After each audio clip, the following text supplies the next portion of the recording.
right, the Dolphins get a chance this week to take the stake and put it in the heart of the Patriots' 2023 season and the Nosferatu that is Bill Belichick and keep him one game away from breaking Don Shula's record. I try to be an evaluator. I try to be unbiased. But there's certain things still, I feel like that little kid, that little fan, when it's not game day. When it's game day, I'm a little kid again. But outside of that, there's some things that still hold me to that total craziness. And one of them is protecting Don Shula's legacy. And the other is I'm sick of Bill Belichick and the Patriots, and I like to see them lose. So it's a big, big game for us this week. Dolphins, they're going to be healthy. Look, all this health thing that's coming, a lot of good news in the health front. A few things here or there. It's not so good, but not terrible. And then the Patriots, they're coming in healthy. So this is going to be a tough game.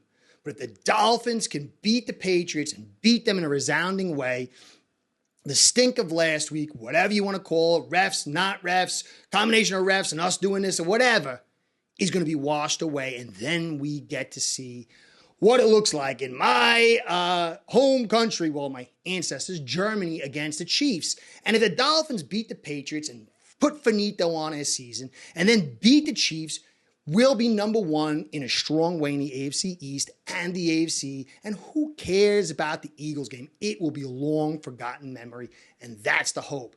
So today I'm going to go over the injury status, how this is affecting us when all this stuff is coming together on both the offense and the defense, and a little tidbits about both units heading against this Patriots team. Now, my live on Friday is going to be a real in-depth breakdown prep of the Patriots versus the Dolphins and any comments you guys have. I'm going to really spend the opening part dealing with, I don't know, maybe it depends on how many people show up, in the early part, comments. Whatever you guys want to ask, bring your comments to the live and I'll answer them. We can answer them together. And, I don't have all the answers, but there's a lot of smart people that show up. And so together we'll go over some of the comments and try to get through this stuff and get accurate evaluations and answers to these comments. But I'm going to dig in deep to the Patriots versus the Dolphins. It's a very intriguing game for many reasons. Don't poo-poo the Patriots just yet. They scrapped it out, wounded in their house. It's going to be different here. They're going to be melting, but it's a division opponent. They're going to be tough. It's going to be a very interesting game. Now, I'm going to do the AFC East shakedown with my man Tommy. We're going to be over at Jedi Kev's Sports Jedi Network on Saturday at 6 p.m. So you can also check it out there. We're all going to be talking about the AFC East. I'll be talking about the great Dolphins, and I'll be talking about the rest of their teams. So that's it. So let's get into it. Listen, Fangio said your corner's abilities dictate your defense. Now, it didn't look pretty. And you could say, well, he was going against poorer offenses. But last year, we blitzed up the yin-yang. Fangio's only blitzing about 18% of the time, and he's got the third most pressures, and I believe third most sacks, somewhere around that area. So the pressure and the ability to get the quarterback is jacked up. It's higher than last year with less blitzing. And that shows that Fangio's system is coming together. He's dialing up the right blitzes, even though that secondary, which drives his defense, like he said, isn't up to where he wants it to be or we all want it to be. Now, against the Patriots this week, I don't know. Mac kind of seems like he's trash. This offense is trash. But there's certain things about this offense that I want to get into on the live that it's going to be a little bit different animal. Not saying it's going to be great, but I think that they are on the rise. And so Fangio, with hopefully the addition of Ramsey, and that's the key. Ramsey is going to turn this thing around. And it appears like X is going to be there too. I don't know if Ramsey's going to be in here. It might be a little show thing and pull it back at Kabuki Theater at the end. I might even prefer that because I just want this guy to be healthy. So I don't know if he's a player or not. I don't know. I think X will. But we're getting closer to X and Ramsey. It's unbelievable how quick this guy has come back. So Ramsey appears to be on track, but we're not certain. We'll have to wait and see. X looks like he is too, but I'm worried his groin thing is going to kind of linger a little bit. I'm also wondering, people are like, well, next year we'll get rid of him. But what if he could convert to safety with that playmaking ability? I wonder if that'd be something he's interested in, because playing corner and playing that man tight all the time is really stressful on the body, where the safety, it might be a little stressful on the upper body making those tackles and such, but it might be a place where he can elongate his career and keep making those big plays. Just a thought. So now Kohu's got the neck, and Fangio mentioned he's going to be playing slot. People are getting on him, playing in the boundaries. It's not his position. He's out of position, and he's doing the best he can, but that's not where he plays. That's not where he's going to be at his best. So when Ramsey is back and X is back, Fangio said he's going to play inside. And just think about that Kohu will be in the best spot for him. X will be there, and hopefully he'll be able to play pretty much maybe 80, 90%. And then you got Ramsey, and he is going to be a huge, he's the guy you could go and put him on man on guys while the rest is playing in zone. It's going to look totally, totally different. Now, Needham is slowly coming back to Achilles. Don't know if he's going to be in or not. He's still finding his way.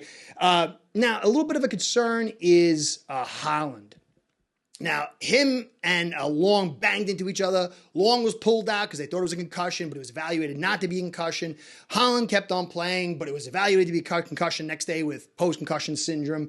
He wore the red jersey today, and this is a big one. We're really going to need him at safety. I like Elliott, but I like Elliott being the Robin to Holland's Batman. I don't know if I like Elliott being Batman. I don't know what the situation is with his concussion, whether he'll play or not. That is a very concerning thing. In the short term, long term, he'll be fine. And when you got Holland, you got Elliott, you got X, you got Ramsey, you got Kohu, that is cooking with nitro, and I'm looking forward to that. Now on the Cam Smith got injured again, hurt his foot in practice on Wednesday. And, it is what it is. I think this guy's going to eventually get there. He's a smaller kind of guy, and it might take a little bit for him to get himself up physically and mentally to the NFL level and Fangio's defense. So a lot of people are kind of riding Fangio, like, why isn't he in? I don't know. I'm not too concerned. I'm more concerned about Ramsey. I just want this kid to get himself to a position that when he gets in, he can succeed, have the confidence, and be the guy we draft him to be, whenever that's going to be. Hopefully soon, though. Now, on a negative side, it was I didn't like, Fangio said that Tyndale's not getting any practice reps, and that screams like second year, no practice reps. I don't think it's a death sentence, but I'm hoping that changes, because that's a good pick that we spent on this kid. And if he can play right, it will help his defense. So maybe year 3, I don't know if we're going to see him in year 2. Now, as far as the offense goes, I want to show you this little graphic. I do statistics that nobody else does. Blockers per pass and receivers in route. And both these things, the more blockers you keep in, the less it values your actual protection, because you need more and more guys depending on how many times you're blitzed. I kind of went over that. And then receivers in route, the more receivers in route you put, the more it taxes that secondary, and it gives the quarterback options to choose from. And so it makes you a more lethal offense. Now, I want to see this little graphic. Dolphins versus the Philadelphia. You see the top 2.24 seconds. I showed this graphic, but I want to go through review it quick again. But a pressure rate of 27%, 3 sacks. Garrett told me, he's like, yeah, 2 of those were for bad snaps. So you get air context with that, so it's fair. But we also got 11 pressures, but we kept 6.8 blockers per pass. That's a lot of guys. It's almost 7 guys to block. So you got 7, 8 guys. There's only 3 guys in routes for the most of the day. And we were only blitzed 4 times. Speaks tons about the ability of the Eagles to get pressure. Our average depth was 8.7. Now, conversely, if you look at the Patriots-Dolphins game, 1.98 seconds a throw. That is unbelievably fast. 2.24 is fast. That's insane. Pressure rate, 6 6.3, 1 sack, 6 pressures. But here's the key stat. This, to me, is going to tell me how we're doing. We only had 5.14 blockers per pass. So we had 5 guys in routes most of the night. And that's why Tua was very effective and he didn't get that pressure. He was able to get it out so quick by having all these guys in routes. We were blitzed 13 times, which is 3 times the amount that we were versus Philadelphia. And the average depth was 8.1. So we were almost as vertical versus Philadelphia. We had 2 extra guys practically in routes compared to versus Philadelphia. And the pressure rate was nearly 80% less. And so when McDaniel and Tua and Hill and Waddle and the Chosen and Berrios, now Claypool and Craycraft, who's coming back, I forgot to mention him. He's a big one. I don't know if he's going to be playing. When these guys are able to flood that secondary, you get those quick plays, those big plays, and it really uplifts this offensive line. So for me, how this offensive line plays is going to determine how many guys we can put in routes. And so to me, that is going to be the key thing. I think you're going to see more Claypool, and if you can get more guys making bigger plays, it's going to allow us to put more and more guys in there, but it's still going to come down to that protection. It's going to be very, very interesting to see what that pressure rate is, what the blockers per pass will be by the end of the game. I think if you see 5.14 or 5.5 or 5.7 by the end of the game, we're going to win. I don't think the Patriots can keep up with us. But I think if you get to that 6 or over number, it could be a slugfest and you could find yourself having problems. So anyway, Ace Per Head's betting software is the premier white label platform for bookies to manage their players and grow their sportsbook operation.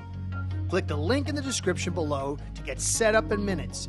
Ask for the Curtis promo and get a special introductory discount.